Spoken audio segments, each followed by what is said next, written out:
ഒരാൾ ഉദവെടുത്തിട്ട് കിടന്നു, അല്ലാഹുമ്മ ബിസ്മിക അമൂതു വഅഹ്യ, മരണമാണല്ലോ.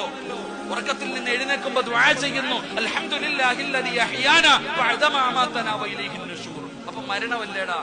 എടാ, ഒരാൾ ഒതുവെടുത്തിട്ട് കിടന്നുറങ്ങി, ആ ഒതുവെടുത്തിട്ട് കിടന്നുറങ്ങുന്ന സമയത്ത് നീ മരിച്ചാൽ നിന്നെക്കാളും വലിയ ഭാഗ്യവാനി ലോകത്താരാ? നിന്നെക്കാളും വലിയ ഭാഗ്യവാനി ലോകത്താരാ? എന്റെ പ്രിയപ്പെട്ടവരെ, മരിക്കുകയാണെങ്കിൽ ഒതുവെടുത്തിട്ട് വേണം മരിക്കാൻ.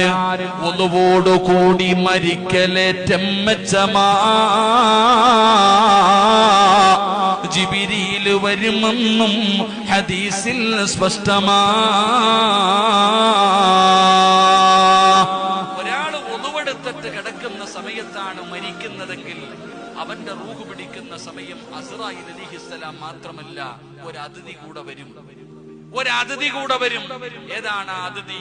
മഹാനായ മുഖറബുൽ അംലാഖ് മലക്ക് ജിബ്രീൽ അലൈഹിസ്സലാമിന്റെ സാന്നിധ്യം ഉണ്ടാകും. ജിബ്രീലിനെ കണ്ടുകൊണ്ട് മരിക്കാൻ ചങ്ങാതി, അതാണ് ഭാഗ്യം.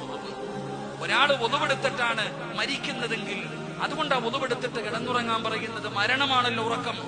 എത്ര പേരെയോ നിന്റെ ഉപ്പ നിന്റെ ഉമ്മ പലരും കിടന്നവരാണല്ലോ, പിന്നെ എഴുന്നേറ്റില്ലല്ലോ. അപ്പൊ ഒരാൾ ഒതുവെടുത്തിട്ട് കിടന്നുറങ്ങുന്ന സമയത്ത് മരണപ്പെട്ടു പോയാൽ അവന്റെ റൂഹ് പിടിക്കുന്ന സമയം ആരും കൂടെ കടന്നുവരും.